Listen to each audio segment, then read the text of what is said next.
12 teams will be part of the 2020 Olympic Games Women's Football Tournament. Africa could have 2 representatives, and Banyana Banyana hope to be one of those after going to the last 2 Summer Olympics. Desiree Ellis' team will play the second leg of their second round tie against Botswana tomorrow at the Orlando Stadium at 7 p.m. The first leg on Friday ended goalless. To speak a little bit more about this, we have Banyana co-captain Refiloe and midfielder Robyn Moodaly in studio. A very good morning and welcome to the both of you. Morning. Morning. Thank you for having us on the show.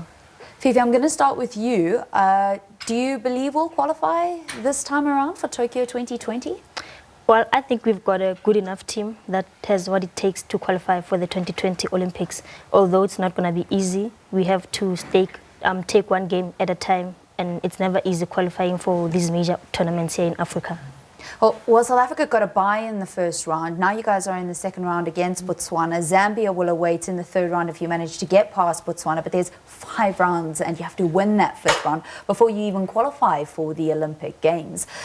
Robyn, what happened in Botswana? Obviously, you know, away games are always much harder, but the draw, it's fine. We're going to play against them now tomorrow, and we're going to just come out strong and give out all. I suppose you also want South Africa to get behind you guys. You need them to fill up Orlando Stadium. Yeah, we do. That's why we always urge supporters to come show their love for Banyana Banyana. And now that we're going to be playing at Orlando Stadium, it's a big field. We're hoping that more and more people are going to come and support the team. Yeah.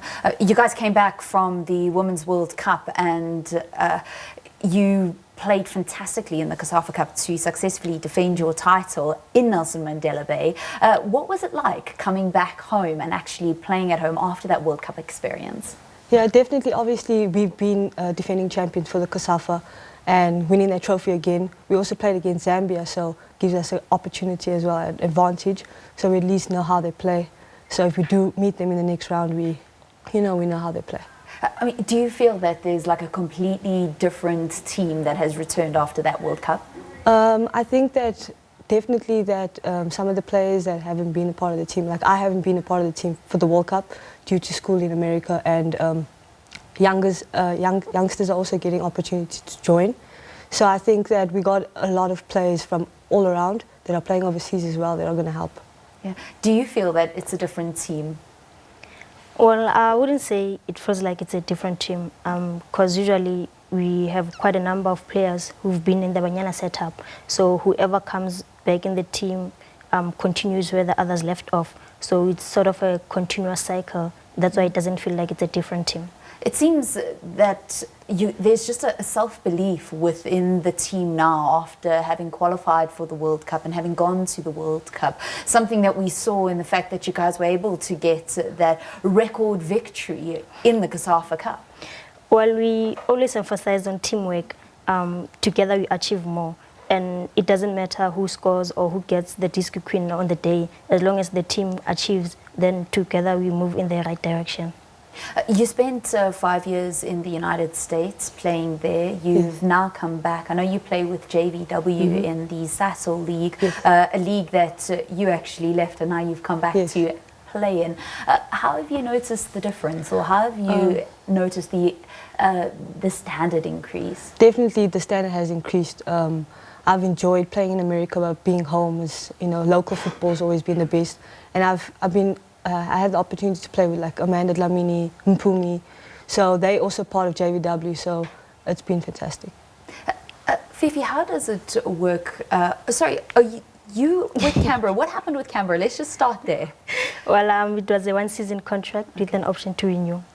Okay. So now it's still off-season. I'm still waiting to see what's going to happen. Were you happy there?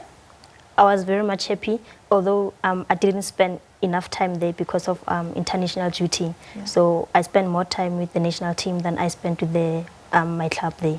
When will you know whether you'll get a contract extension? I will know soon enough. I think by the end of the week I should know. What was your reception to the SAFA National Women's League being launched just a couple of weeks ago in your hometown, a ground that you know very well at the Nike Football Training Center? Well, it was an exciting feeling, looking at the fact that it has been talked about for quite a long time now. Yeah. And now that it has been launched, the games have played, we see that it's happening. It's a good feeling, and we're hoping more and more players are going to be joining women's football going forward. And that also the support that we get from SASO, from SAFA, and all the stakeholders involved, it shows that women's football is being taken seriously now going forward. Yeah. When we look at the two leagues, when it comes to women's football, obviously we have the new national league, but the SASO league has been there and has developed so many players, hasn't it, Robyn? Yes, definitely. Obviously, we need the sponsorships and people coming out to support us, you know, to get behind women's football. But the National League is something that is going to be big for women's soccer. Yeah. How's it going to work, or as players, how do you view it? You've had the SASO League for many years, but now you've got the National League, which is another opportunity and another platform to play. Well, I think now the only difference is that the National League will get viewership, will get to be seen on TV. I think on weekends, I think 2 matches are going to be televised, and which is a step in the right direction. So it's also a motivation for the teams that play in the SASO League to want to qualify for the National League each and every season.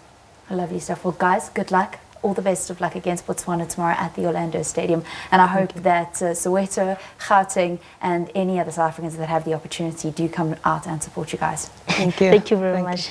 Refiloe and Robyn Moodaly chatting to us about the upcoming Olympic 2020 qualifier against Botswana. The first leg ended goalless on Friday, and they're at home for the second leg, hoping to go through to the third round where Zambia await the team.